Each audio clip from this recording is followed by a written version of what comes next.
involving volunteer inclusion, then making sure that we're including as many people as possible from the local community so that our volunteer team is representative of the local community. And then it's about having the correct procedures and places in terms of recruiting and welcoming volunteers, supporting volunteers, and then valuing and developing volunteers. So it's a great framework to use, whether or not you go through the award process, but it is a way of auditing your program, a way of building your program as well, which we found has worked really well for us. And it does really seem to be kind of a focus on the volunteer experience, which, you know, for those who are involved in volunteering like 20 years ago, volunteers were a resource, and there probably wasn't as much of an investment going back into them. And with that kind of like history with volunteering, how do you go about sourcing kind of or attracting volunteers into a lot would be through Volunteer Ireland, so the IVOL website database. We put a lot of our role descriptions up there. It means then that anybody that's maybe searching online would be able to find our opportunities and connect with us. And then through the local volunteer centres as well. So we're kind of lucky in that we have two, because where we're located, we have Dunleary Rathdown, we also have Wicklow Volunteer Centre. So it means then we can connect in with them, and if there's certain roles that we're looking to fill, we could ask the volunteer centre maybe to highlight that in newsletters that they send out, or on their websites, just to encourage people maybe to get in contact and try it out. There's no one ideal in terms of what you're looking for when it comes to volunteers, and I think that's a barrier for some people getting involved, thinking, well, I don't have a skill, I don't have experience to bring to it. But I know you do an awful lot of work, as we were talking about the transition year students getting involved and getting them at that stage of their life, and maybe introducing to an idea of kind of lifelong volunteering. Yeah, absolutely. And like that would be one area around the national volunteering strategy as well, you know, to involve younger volunteers. So this school year now we've started to offer 1 week work placements for transition year students, and also anybody that wants to go through the Gashka, you know, the President's Award as well. So again, it's on a small scale, because it's always good to start small and then grow things. But it does plant the seed, you know, with somebody that maybe I could volunteer, and it's something then that they will take then throughout the rest of their life then as well, because it really is something that, you know, it's really beneficial for the person themselves to be volunteering, and we'll hear from Antoinette shortly. But it's beneficial then from the organisation's point of view too, and especially for the people who live here or come to our daycare service as well. Yeah. Can I just jump in there, if you don't mind, Mark?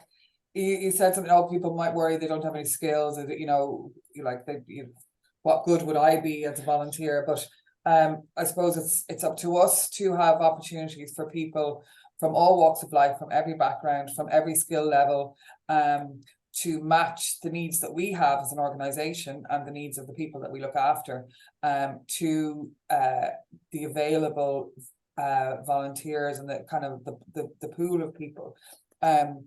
So people, if people feel valued for whatever they're bringing, whether there's their time, their expertise, their personality, their hand-holding ability, their connections with people ability, we have to value them as a person, and that will, you know, then the person, hopefully none of our volunteers won't say, you know, I don't have any skill. Like, people will say, I'm only a volunteer. They're more valuable. They're as valuable to us as our staff are. You know, not only a volunteer. Someone's not only a volunteer. You're gifting us with your presence and your skill and your personality and everything that you bring with you. So please don't ever turn someone away because you don't think they have the skills to. They mightn't have the skills to a particular role that you have on offer, but if we're doing our jobs properly, I suppose, Nicola, you know, we have people from every walk of life, from every background, from every skill level, if you put that in inverted commas.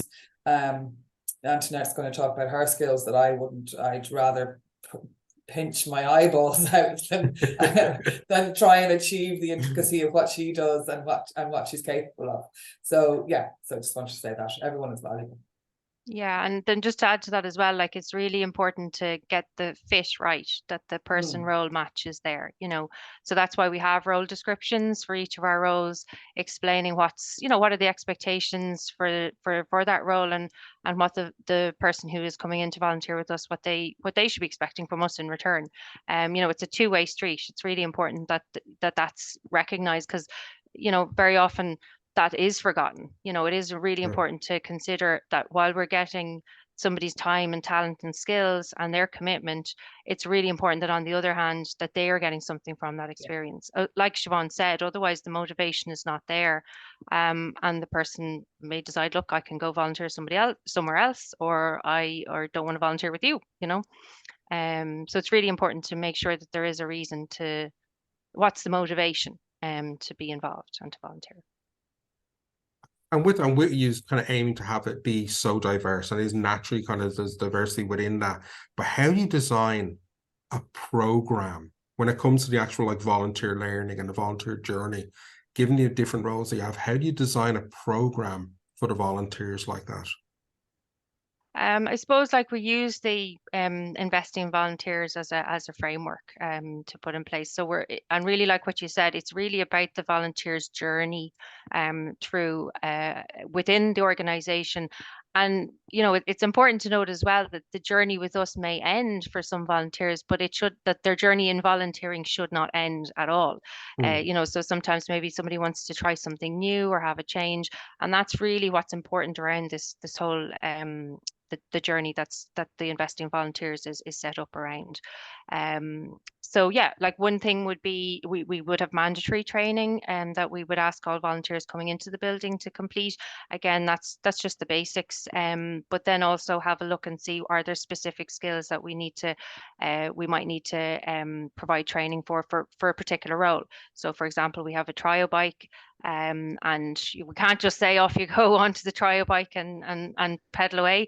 And for anyone that doesn't know, it's a bit like a trishaw or a rickshaw, that you have seating up the front and then the pilot is at the back. It is battery powered, although when we were in the park, a lot of people say, oh, God, you're great. And then you might be on the push bike beside them sweating and saying, oh yeah, they are great, but there is a battery there. But yeah, no, it's a brilliant way to volunteer. But they, you know, that's for an example of how we might have to, you know, include the training, making sure that somebody's comfortable with that and how to use it as well. And then we're also looking for feedback from volunteers as well, you know, on our annual survey, to ask, are there training opportunities that you would like us to provide, because it's really important to get the feedback directly from the volunteer team, and then looking to see, you know, maybe more in-depth information around dementia, because we are a dementia care home, and again, refreshers on that too, because we can all, when we sit in a training session, maybe we take in whatever it is, 10 or 20%, so it's always good to be able to, you know, have that repeated, and have opportunities, and to also ensure that it's not just Monday to Friday, 9 to 5, because a lot of volunteers may be working or otherwise engaged Monday to Friday, 9 to 5. We do have to look at evenings and weekends then as well. I suppose the needs of the people kind of living with dementia don't stop at 5 o'clock. You know, and of course, like those individuals living with it as well, their requirements, their needs and their interactions are so specific and vary so much that you do need a very broad kind of skill set and type of people to kind of match kind of with that. Yeah, we look after people from all walks of life. It's unfortunately, dementia is indiscriminate in its onset. So we have people from every background here. And we want to welcome people from every background to our volunteer team as well. Yes, in order to be completely diverse, like, I mean, we live in South County, our you know, Shankill is South County Dublin. You know, it's not as diverse probably as the city centre is from a cosmopolitan point of view, but we would target different audiences as best as possible. Even yesterday we had a conversation. There's Delary Ratdown. We work very closely with the councils that are here. Dunleary Ratdown are having an Indian festival over the weekend, and we will have a stall, let's say. We will set out our stall at the weekend for recruitment, and also for recruitment of staff and or volunteers as well.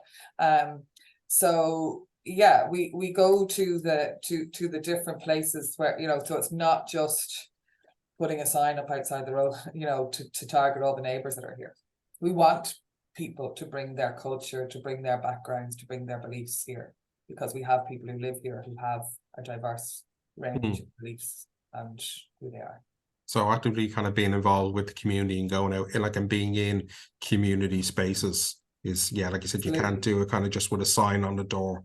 It really doesn't. Not at all. And we want to get, and I think we've very much achieved that over the last few years. Particularly as we've built our volunteer team, and we've built more engagement with our schools and our communities and our corporate partners and our kind of not-for-profit partners around the county.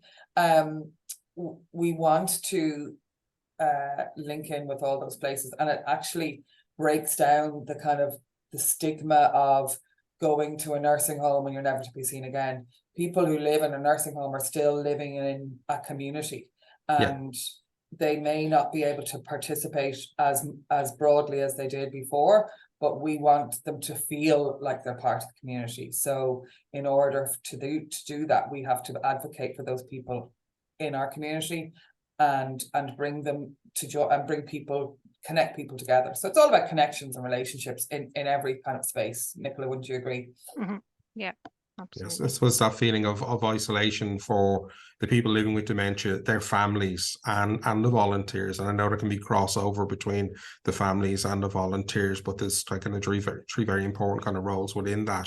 And it is very, I mean, in dementia, in my experience of it, my father can be a terribly lonely and isolating thing. So community involvement and having people there is such an important part of it. Difference. You speak from your own point of view, Mark, and historically in St. Joseph's, before we established a proper kind of robust program to support volunteers here, the volunteers that were here were either family members, present family members, or family members that had lost a loved one previously and wanted to stay involved with St. Joseph's because it kind of, I think it connected them. So that's a whole different reason for volunteering than someone who comes in via a different avenue to us. There's a kind of an emotional bond there as well. So not to say those people left, not at all, they didn't, but we can now support, you know, volunteers are like family members don't need to volunteer, you know, with us. They can be just the one that loves their loved one, you know. They don't we don't want to give them the burden of care. Essentially, we want to be able to support them as much and let them be the husband, wife, daughter, son as well. Yeah, but I suppose as it is, because I'm gonna just now we popped a video on now in a moment and see if we can kind of get that, because when you talked about the bikes earlier on, I was suddenly aware of you know the video again. But it is that when you're in that position where you know the person who you've been caring for within a family setting has dementia is no longer with us, you can feel this. It really does kind of change how you look at the world when you've done that, and it would be an awful shame to kind of pack that away. I can understand someone being, you know, having to process themselves, but when you've gained these skills and these considerations and this new way of thinking, volunteering is a great avenue for that. So that's not to say I mean when they're before the loss of someone, you know. We do have kind of policies in place that, you know, someone needs to, if your loved one dies here today, you know, that a certain time goes by in order for you to grieve and to process the whole thing. And absolutely, those people are so valuable to us because they already know inherently how to connect with people. So they do come back, and even this week we had a couple of people that have come back that were family members, and they're now signed up as volunteers. So that's joyous, you know, that's amazing. Yeah, no, I completely understand that. Well, let's see if we can, Siobhán, if you want to play the video there, if we see if we can get just hang on 1 second. We've had our technical issues today, guys, so please bear with us.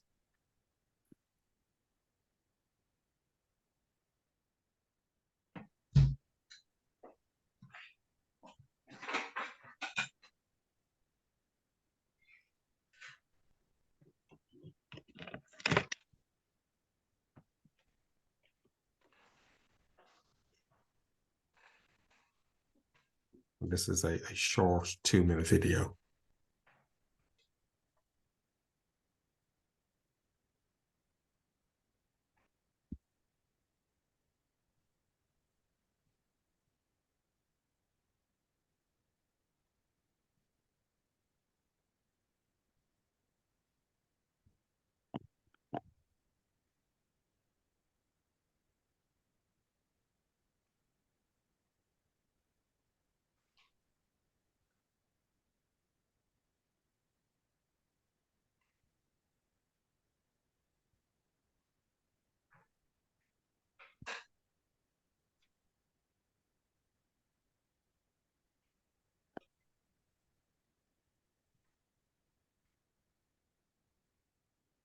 Yeah, if that's not working for you there, Siobhán, I can try my one of it.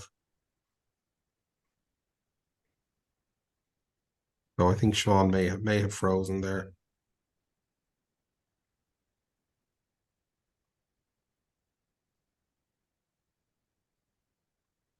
Yeah, I think Siobhán may have frozen there, so I will see if I can fix this from my end. I can't. What I'm gonna have to do is I'll remove Siobhán from the group, and she has an invite to get back in there now. And I will play the video in the meantime.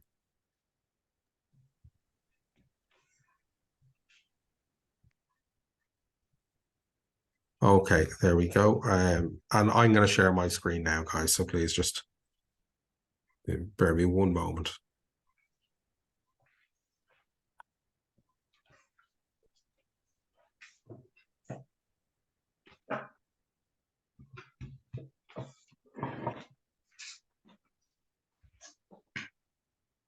You think we'd all be so used to this at this stage, the years we've had of these things. Here we go now.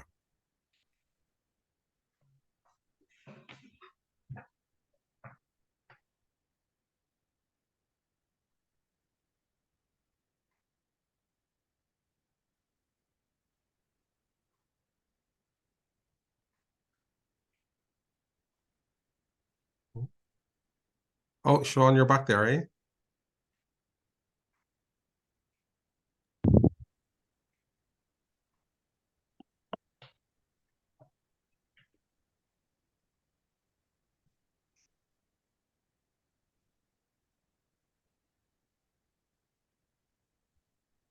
Now, can you guys hear me okay? Yep. Okay, let's hopefully the sound on this will work.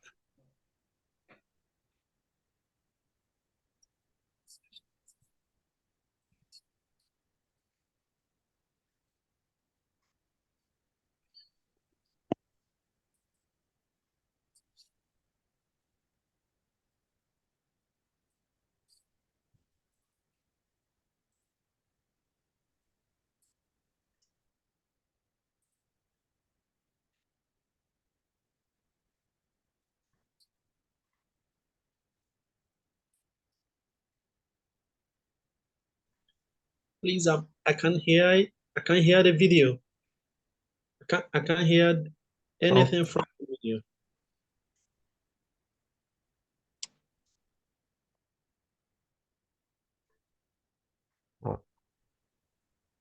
Maybe we can share the link afterwards. Yeah, absolutely. It is worth watching, but No. probably not probably not worth wasting the time if anyone has questions at the end.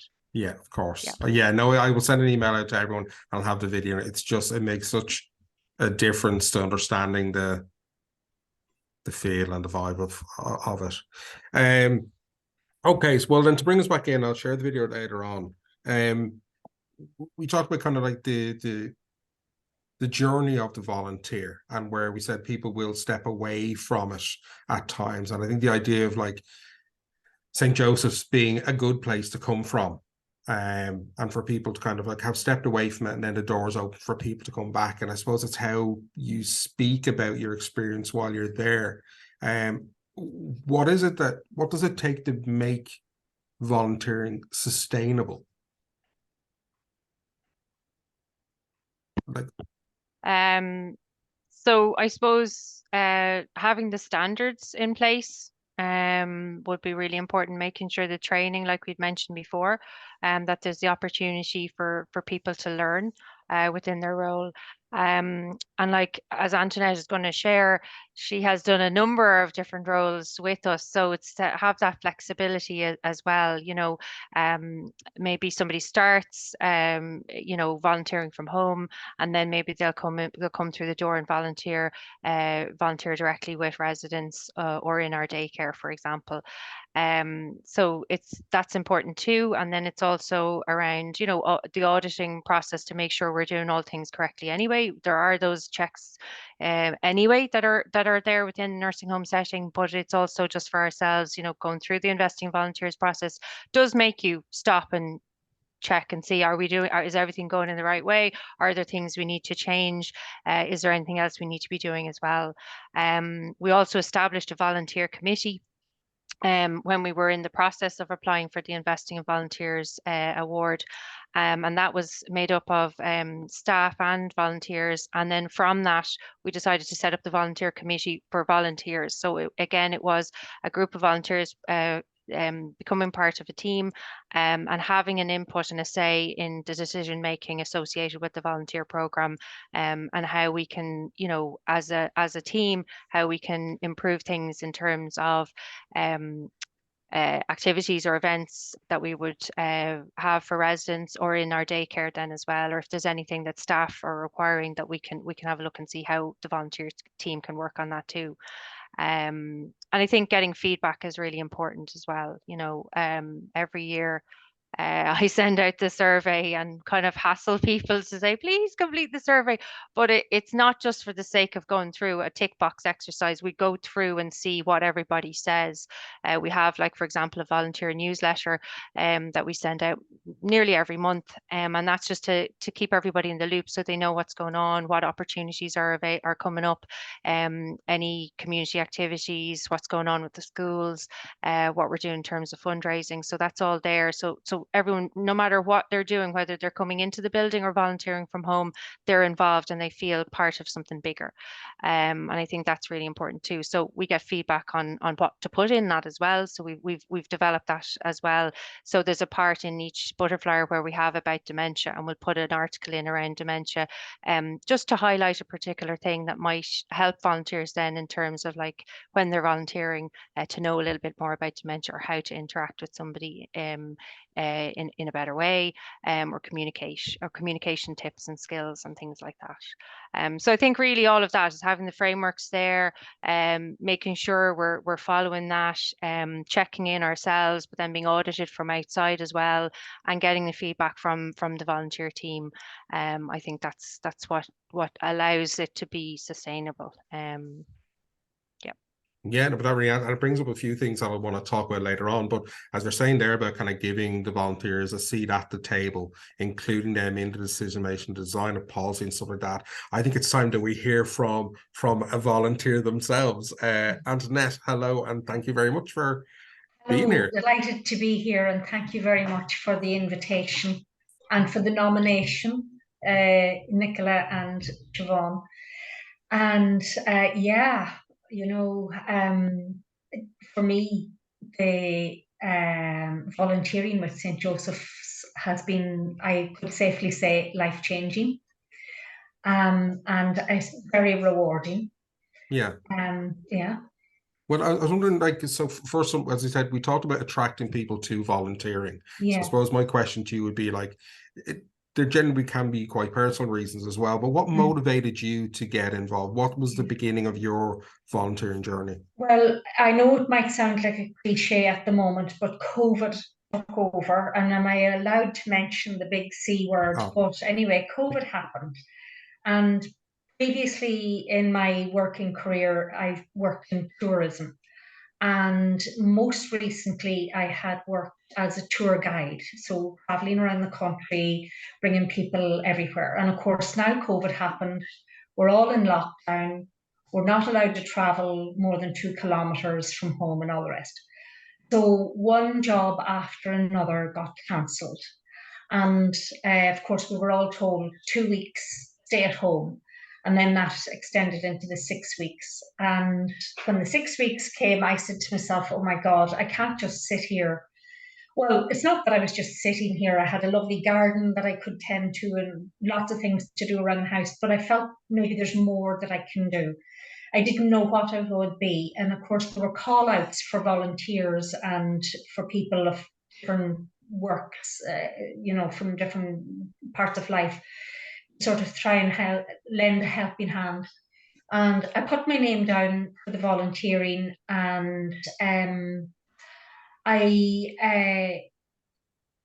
well, actually, in fact, that was later on. In fact, what I had done initially was I had actually done some of the modules, the healthcare assistant modules initially, and COVID, I suppose, gave me the opportunity to diverse career. I had been kind of wondering, would I remain in the tour guiding anyway, because it is seasonal work, and there'd be times of the year when there wouldn't be any. So I had started on that kind of exploring that whole area. But so the motivation really was, to answer the call that was put out there, by the government and by services throughout the country. They were looking for people to help out in whatever way they could. Yeah. I hadn't realized we both came from tour guiding backgrounds, so we had that in common. Oh, right, okay. And there's two things with that, like, because I'd love to see some of these kind of ideas and policies within volunteering, let's say in the area of dementia care, being applied to general volunteering. You know what I mean? Because there is a devaluation of volunteers in certain sectors, and tourism being one of those areas. And we've seen improvements, but having gone from being a tour guide and to the volunteering, there's a flexibility that comes with, you say the seasonal, so you can work things around it. But when you moved into volunteering, the flexibility is great. But did you find any kind of barriers in your way outside of everything that COVID threw at us? Were there barriers or benefits? Well, I mean, I don't know if you would call it a barrier necessarily, but initially, I was volunteering from home, so I didn't have to do the mandatory training, the hand hygiene and the safeguarding and the children first training and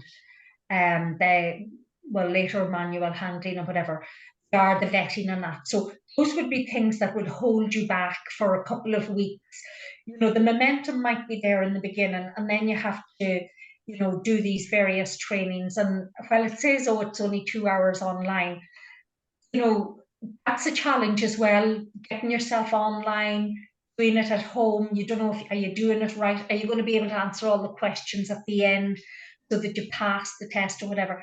So those would have been things, and you could, I could see where you could give up if, particularly under the circumstances of the COVID thing, where we all had to keep a distance, and so the actual volunteering that I started with was knitting teddy bears, and while I know how to knit, it's not something I'm doing every day and all the time, but it's like a skill. It's like learning to ride a bicycle. You don't really forget, So there was a call for knitting teddy bears or blankets or whatever, and I thought, oh, teddy bears, that'd be a bit of a challenge. And got my wool, got my pattern of a little doctor bear.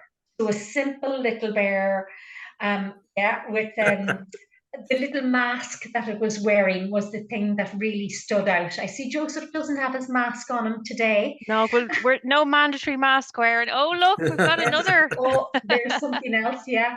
One of my colleagues knitted. We're both mad about hedgehogs, so she knitted me a hedgehog. Yeah. Same thing, cool. therapeutic. Yeah. Yes, and that's the thing. It is very therapeutic. So I benefited, and the people in St. Joseph's, the residents, and then even the staff benefited, because I spread my skills out and I was thinking, I'm getting benefit from knitting the teddy bears. holding them, touching them, squeezing them. Are they puffy enough, you know, and they're lovely and soft, and the hair and the feel of the wool and whatever. And there was a lot of talk about, you know, how, you know, caring within the parameters of the COVID pandemic was especially, had another layer of difficulty, we'll say, on it. And I was thinking, well, maybe if this is just one tiny, small little thing that can help the staff. So I knit those two little yellow and black teddy bears. They're footballers. And we are normally supporting the football team. But in fact, in this case, it's the footballers who are our supporters, or the supporters of the healthcare assistant or whatever. So when they have their break or whatever, if they want to pick up the teddy bear and look at it and examine it and hug it and squeeze it, or whatever they want to do, or just look at it from a distance, you know, hopefully it would bring a bit of back into the present time, and leave stress behind with any luck. But so yeah, so in terms of barriers and that, yeah, it was about, you know, finding a niche and having the training then for when I did actually go into the building itself. And I have to say, you know, what I'd often seen the building as I cycled past or walked past or drove past or whatever, I didn't really know what went on in there. And I'd never actually been in a nursing home before. So going in the front door was a bit daunting, you know. And then, of course, you know, the screen was up, but the friendly face behind the screen was, you know, that just, you know, broke any ice that, you know, so it became, and yes, definitely the welcome, you know. Yeah, and it makes all the difference to it, and it's about making it accessible and taking down the barriers. And Nicola, you can see how you guys have really kind of put so much effort into that, and very conscious of the barriers that can be there, psychological barriers for people and social barriers for people, to remove them at every step. Yeah. A lot of what you described there, Antoinette, in terms of the benefits for you at a period where you were isolated, and it does mirror the experience of people living with dementia an awful lot. And I think it made people empathize an awful lot with their situations and their life experience. But you talked about the tactile nature and the muscle memory of, you know, doing something you had done before, and the recognition of it. It is amazing to see how much that is, what you benefit from is the same thing that, you know, the service users, the people in dementia would experience as well. You came into at a time where for everyone around the world, there was an awful lot of learning being done in terms of, let's say, digital skills, of having to get online, and that was such a barrier for people.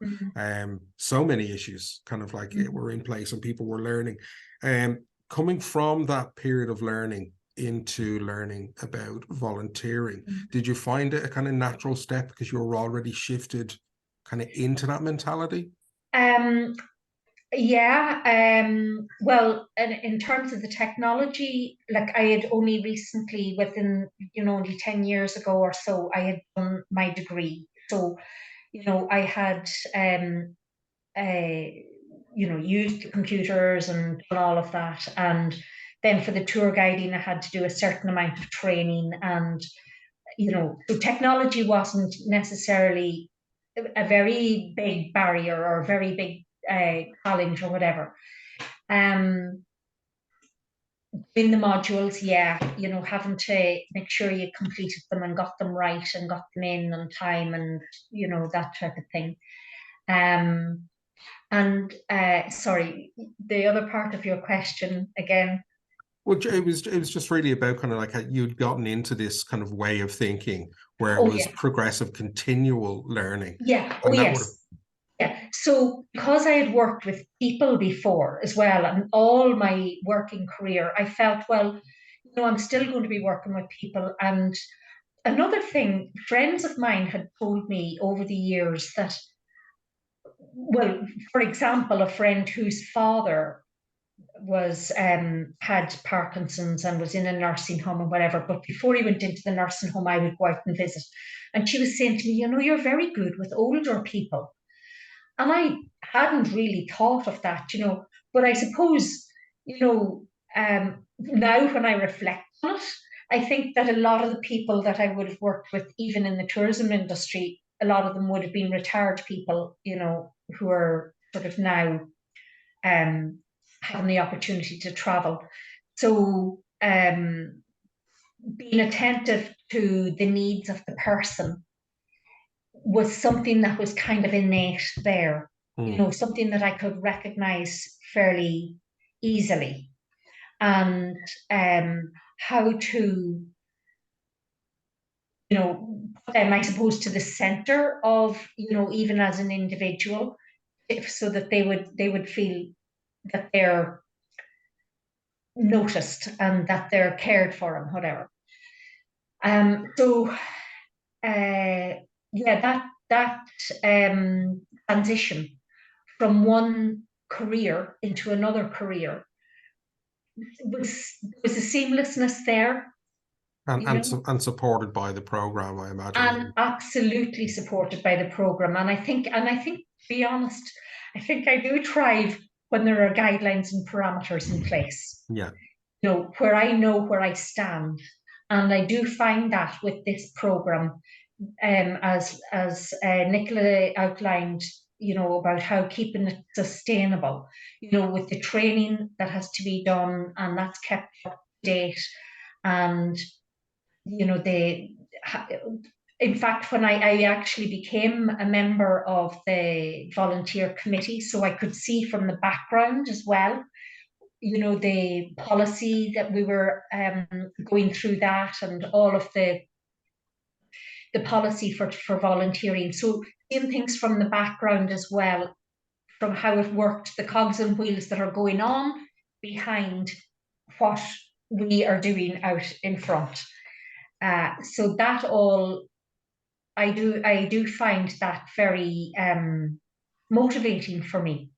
That I can, once I know my place and once I know within what parameters I'm working, and my creativity has continued to develop through that.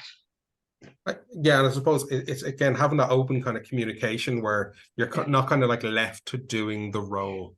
Yes, there is, exactly.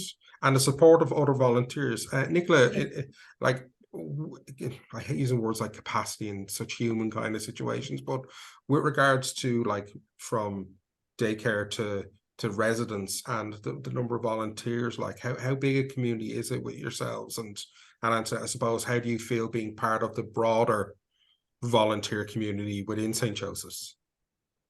There's I think at the moment, it's always changing. There's about 139 volunteers involved. So whether it's from volunteering at home or coming in and volunteering in person. We actually had some volunteer meetings last week, which was the first time in a long time in person. So it was a nice opportunity for people to come, to share experiences and to learn from each other, especially for newer volunteers in the door, to learn from, Antoinette and people like Antoinette, or volunteers like Antoinette, who've been volunteering with us for 3 or more years, since the pandemic. So it's really, I think that's really important, that peer support that's there as well.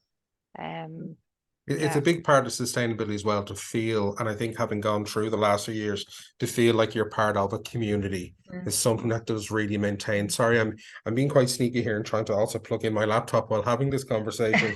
There's no point. I don't think there's any point in me kind of hiding what I'm doing. I'll just be honest with it. But the community element of it in that regard must play such a big part in also bringing in new members, but retention. Yeah.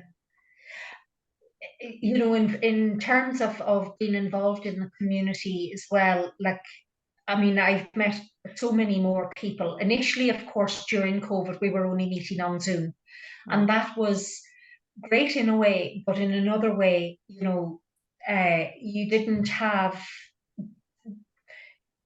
there's nothing that that can replace the presence of a human being beside you. You know, and be that for people who are with dementia at whatever stage they're at, I'm sure that they have an awareness of some kind, that there's a presence there. But also for ourselves as volunteers, you know, meeting the other volunteers, like I was intrigued about, well, what are they doing and how is it working for them and what's their involvement like? Because initially, you know, you're so consumed with your own role, particularly when I was still doing it from home. But then there were a few occasions, Nicola, where I think we had an event in town in Dublin. There was an award ceremony thing, or a recognition, let's say, of the work of volunteers all over Ireland. And even President Higgins wrote a letter. We all got a copy of that, and a little badge that was designed by a school over in Mayo, children in a school over in Mayo. You know, so the sense of being part of not only the local community for St. Joseph's or the local community of Dunleary Rathdown, but now I'm part of Volunteering Ireland, because there were even people. I'm from Donegal myself, and I met somebody from Donegal, a teacher from the school, where one of her students had won an award. And of course, in typical Ireland, you know, oh, do you know so-and-so? And you know somebody who knows somebody. So anyway, you're part of the broader volunteer community of the whole country. And then in terms of the group of volunteers directly linked with St. Joseph's, there was an evening in town. I know we went to see a play, and there was another evening as well where there was a kind of a reception. I can't even remember what exactly was going on, but I know that there was a reception. But afterwards, there was about 5 or 6 or 7 of us coming home on the bus together. Well, we were chatting like the video, and like we hadn't necessarily met each other in person before. And here we were on the bus coming out from Dublin, you know, like we were old friends who knew each other for years. It's so perfect, kind of like, you know, we could do it, we could clone you, another 100,000 of you, and the country be in a better place. But it is amazing that, like, kind of what you're describing in terms of your own experience is the type of thing that benefits all of us as we kind of get older, and we, you know, potentially end up in a situation where we're on the receiving end of this care, this consideration, and, you know, working with volunteers. And it does get harder as we get older, you know, as adults, to kind of make those connections and make friends when we're not in a social setting such as like school or college, or in a workplace kind of environment. So I mean, you're making it very clear the benefits. So when you said, like, you know, we're on the bus 5 or 6, I thought you were going to say 5 or 6 in the morning coming home. I thought I'm going to have to. That might happen yet. You never know. There's going to have to be some editing on this video. But what it does do, and what you've done amazingly there, Antonella, as if, like, you know, I couldn't have scripted it to do it, is that it brings me to asking kind of, Nicola, you some questions just about the kind of broader sense of the community. And Antoinette, you've kind of done an amazing job explaining, like, in terms of your experience and your role, like, as a volunteer. But Nicola, of course, we go outside the Ireland of Ireland when it comes to developing these practices and these policies. And you'd said about, you know, taking on the systems that are being used, like in the UK and in Scotland, Wales, and the north of Ireland. But do you want to talk a little bit maybe about, in terms of projects and that you're working on, in terms of the broader and outside of Ireland, and how any differences or similarities within Europe? Yeah, so we're working with an organization in Portugal on an Erasmus Plus project. And what it is really encouraging volunteering within a nursing home setting. So as part of the project, we're creating a volunteer charter, a volunteer manual, and then training sessions for volunteers to facilitate impromptu sing-along sessions. Because as many people know, music and song is a great way to connect with somebody who's living with dementia. So we have 2 volunteers that come in on a Thursday afternoon, and they go around to we call our home is made up of 6 lodges, so we call them lodges. So they go to 3 of the lodges, and they'll just start singing a song and see where it goes. And if somebody wants to do their party piece or say a poem or sing another song, just they kind of go with the flow and encourage that. And it's worked really well. They've started doing that since the beginning of the year, and it was something we thought could be replicated in other nursing homes. So we're working with this organization in Portugal to create this manual, and hopefully would be, I mean, I suppose our vision is that every nursing home or across the world would involve volunteers, because we can see the benefit that it brings for the volunteers themselves, but also for the people who are living in the nursing home. And it's not necessarily where somebody's living with dementia. It can be somebody that is living in a nursing home, but may not have as much social contact as they would have had maybe when they were living in the community, and to have those connections in, and to see how volunteering can work in a nursing home setting, and it really can. It's not doesn't have to be to the extent that we have it, because you do need to resource, and that obviously costs money to do that, and there are limits and budgets and all of those things. But there is funding out there, and we've been able to do this because we've gone and got that funding, to be able to build this program and continue to develop the program as well. So yeah, I suppose long term our vision would be that what we can do here could be replicated elsewhere, and that it really does benefit then people who are living in nursing homes, and like Siobhán was saying, breaking down that stigma that maybe is there around somebody who lives in a nursing home or somebody who's living with dementia.